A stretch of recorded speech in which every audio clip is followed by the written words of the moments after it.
Bonjour à toutes et à tous. Aujourd'hui, je vais vous parler de la question qu'est-ce qui fait qu'on doute de soi et le regard des autres.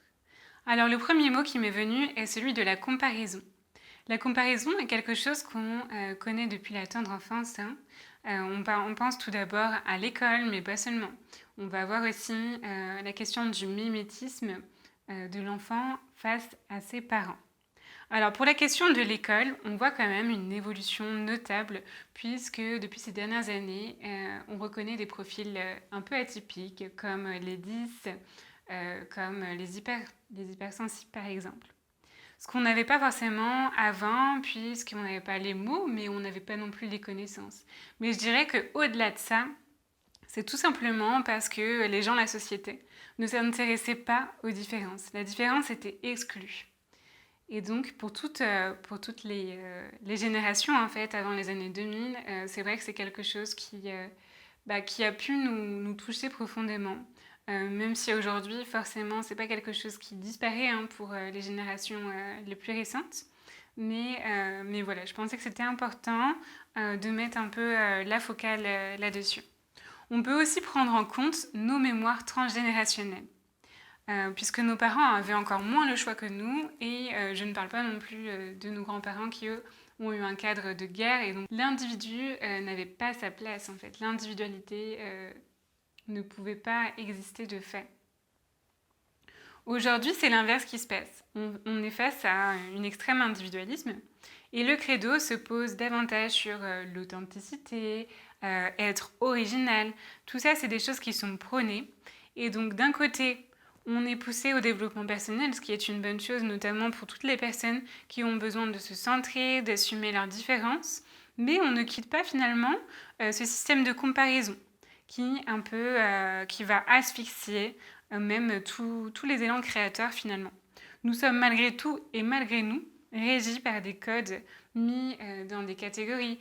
Là, on peut prendre l'exemple tout simple de l'algorithme d'Instagram. En fait, Instagram, il nous met dans des catégories, hein, notamment pour tous ceux qui créent du contenu. Je vais prendre mon exemple parce que c'est le mien, ça va être plus facile pour moi de l'exprimer. Comme le contenu que je propose tourne autour de la spiritualité et du développement personnel. Donc moi je suis fichée dans cette catégorie et donc je vais toucher toutes les personnes qui ont déjà fait des recherches autour de ce sujet-là sur Instagram ou qui suivent déjà des profils autour de ces sujets-là. Alors moi si je veux par exemple donner du contenu autour du sport ou plein d'autres sujets, en fait je vais tomber un peu dans les oubliettes, c'est-à-dire que Instagram ne pourra pas m'identifier, ne pourra pas me catégoriser et donc ne pourra pas me donner de la visibilité, par exemple, que les gens ne pourront pas me trouver, entre guillemets. C'est un peu grossi, mais c'est un peu comme ça que ça se passe. Et en fait, je trouve que c'est un peu le reflet de la réalité, c'est-à-dire que on est tous et toutes mis dans des catégories et ce système de comparaison est fatalement influencé et impacté par ce système des réseaux. Alors le cadre dans lequel on est n'amène pas à la liberté, car on est complètement bombardé par la vie des autres, hein, que ce soit dans les médias, que ce soit sur les réseaux, la publicité, on est tout le temps surstimulé, et du coup ça demande des efforts considérables pour s'extraire de ce système et arriver à se centrer au maximum. Parce que ce qui se passe du coup, c'est qu'on va avoir des difficultés à reconnaître ses propres besoins, son identité, ses valeurs, ses désirs, etc. Et cet individualisme, c'est aussi la cause de la peur qui est véhiculée par le jugement des autres. On se déconnecte du tout à travers cet individualisme. On oublie que nous sommes, dans l'essence, hein, semblables et que sans le collectif, nous ne pourrions pas exister. Dans le fond, on vit tous un peu les mêmes étapes de vie, comme par exemple le mariage, ou pas d'ailleurs, hein. Mais plutôt la mise en couple, on va dire. La mise en couple, le fait, à l'inverse, de passer au célibat, de passer de l'adolescence à l'âge adulte, de connaître la vieillesse à un moment donné aussi. Enfin voilà, toutes ces épreuves, toutes ces étapes de vie, c'est des choses qu'on vit tous ensemble et que le regard des autres va peser sur quand même une grande partie d'entre nous. Donc à ça, on voit que à travers cette constatation, on se rend compte que finalement l'autre n'est pas si différent de nous. Alors pourquoi se juger? Pourquoi porter des critiques sur les autres? On peut se dire que tout ce qu'on s'inflige ici a la possibilité de disparaître au profit de l'empathie et de l'entraide. Puisqu'en comprenant que l'autre est une partie de soi, on arrive à l'acceptation de l'autre et donc de soi. Notre énergie est dirigée actuellement dans une mauvaise direction. Elle est dirigée dans le jugement, dans la critique, dans la peur de l'autre, dans la méfiance. Et on pourrait plutôt essayer de voir les choses autrement et de se dire que est-ce qu'on a besoin de passer par cette étape-là? Puisqu'on a tous peur de la même chose, plutôt que de nourrir ça, essayer justement de nourrir à l'inverse l'empathie, l'entraide, pour qu'on puisse, grâce à nos différences, s'entraider par complémentarité, à construire quelque chose de positif pour chacun d'entre nous et aussi pour le collectif. Les deux ne vont pas l'un sans l'autre. Notre énergie pourrait être utilisée à construire des ponts plutôt que des murs, à propager l'amour plutôt que la peur. Et malheureusement, ce qui est en train de se passer en ce moment, avec les conditions actuelles, et je dirais particulièrement les conditions sanitaires, c'est qu'on nous pousse à nous méfier, à s'enfermer, à nous renfermer. Et on peut penser à toutes ces personnes qui se retrouvent complètement isolées, aux amitiés, aux relations qui s'effondrent. Ici, clairement, les conditions actuelles accélèrent ce que notre RERE a commencé à faire, c'est-à-dire la séparation. Et là, le doute de soi, à la base, qui est le sujet de ce podcast, s'étend au doute général, donc au doute des autres et donc fatalement au doute de soi. Un autre point important par rapport à cette problématique, et je dirais aussi le cœur de la problématique, c'est qu'on donne aux autres le droit de nous juger, de juger de notre valeur. Et donc notre valeur, c'est les autres qui vont nous la donner, et pas nous. Donc ici, l'idée, ce serait de se réapproprier sa valeur. À partir du moment où on accepte de reprendre nos responsabilités, de reprendre notre pouvoir sur notre vie, on accepte que ce que les gens pensent n'a pas d'importance. Et c'est à chacun de montrer l'exemple par rapport à ça. Parce que ça peut être plus facile pour certaines personnes et ça peut être plus compliqué pour d'autres, à l'inverse, d'arriver à s'extraire du jugement des autres. Parce que forcément, en fonction des histoires de vie, en fonction, par exemple, des épreuves qui sont passées, telles que l'humiliation, par exemple, là, ça peut être très difficile de dépasser cette blessure d'âme. Donc forcément, ça va être plus facile pour certains que d'autres. Et donc ici, c'est vraiment à chacun de montrer l'exemple parce que pour toutes les personnes pour qui il y aura de la résistance face à ce changement, eh bien, comme un effet de contagion, il n'y a pas que les virus qui sont contagieux. L'éveil, le réveil aussi, la guérison l'est aussi, l'amour l'est aussi. Ce que vous faites pour apprendre à vous aimer et à aimer le monde influence sur le collectif. Et en influençant le collectif, ça va impacter forcément chaque individu qui le constitue. Et il y a une expression que j'aime beaucoup par ailleurs, c'est qu'en allumant une bougie, la bougie pourra alors allumer d'autres bougies autour d'elle et celles-ci pourront éclairer encore d'autres à la fois. Donc, l'idée ici, c'est de reprendre son pouvoir et d'assumer notre vulnérabilité, notre sensibilité. Le changement commence toujours par soi, pour ensuite se tourner vers l'extérieur et pouvoir impacter l'extérieur. Donc ça, cette idée, c'est quelque chose qu'on retrouve beaucoup dans la spiritualité, mais je pense qu'ici, elle a complètement sa place. Alors comment on fait pour reprendre son pouvoir? Déjà, l'idée, ça va être de déconstruire les murs que nous avons mis en réaction à nos blessures, mais aussi les murs qu'on a mis justement par peur du regard des autres.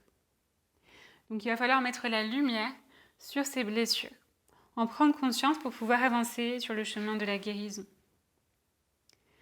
Ensuite, c'est faire de soi sa priorité, pour être en mesure de comprendre, d'écouter, d'aider les autres.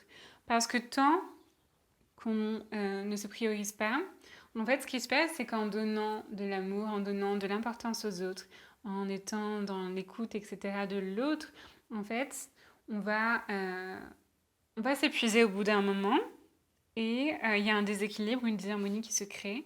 Et ensuite, on n'a plus d'énergie en fait pour pouvoir comprendre les autres. Parce que, comme un effet miroir, s'il y a des choses qu'on a à guérir et qu'on n'a pas pris le temps de le faire, forcément, on va avoir des difficultés à comprendre l'autre. On va observer des blocages, on va observer des limites, on va observer des choses qu'on n'aime pas. Mais souvent, ces choses ont des choses à nous apprendre de nous-mêmes. Et donc, en tournant le regard sur nous, eh bien, on a la possibilité d'être plus en paix avec nous-mêmes et forcément de l'être davantage avec les autres. En connaissant notre propre valeur, nous n'allons plus être autant vulnérables face au regard des autres. Ensuite, ce qui va être important, c'est d'être dans une attitude de bienveillance envers soi. Prendre le temps de se connaître vraiment, de passer par des instants où on est juste avec soi, pour pouvoir être davantage à l'écoute justement de ce qui se passe à l'intérieur. Et tout ce processus pour reprendre confiance, pour prendre confiance, c'est un long processus, forcément. Chaque jour, chaque effort compte.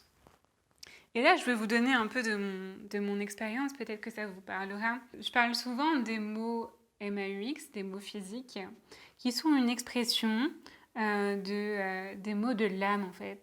Et que si on n'a pas pris le temps d'écouter nos émotions, si on a refoulé des blessures, toutes ces choses font qu'au bout d'un moment, c'est le corps qui prend le relais et qui fait office de dernier signal d'alarme pour nous montrer qu'il y a un danger, pour nous montrer qu'il y a quelque chose qui ne fonctionne pas, qui ne nous rend pas heureux en fait. Alors pour ce qui est de mon cas, je vais vous donner un peu des pistes. Après, en sachant que je ne fais pas de généralité.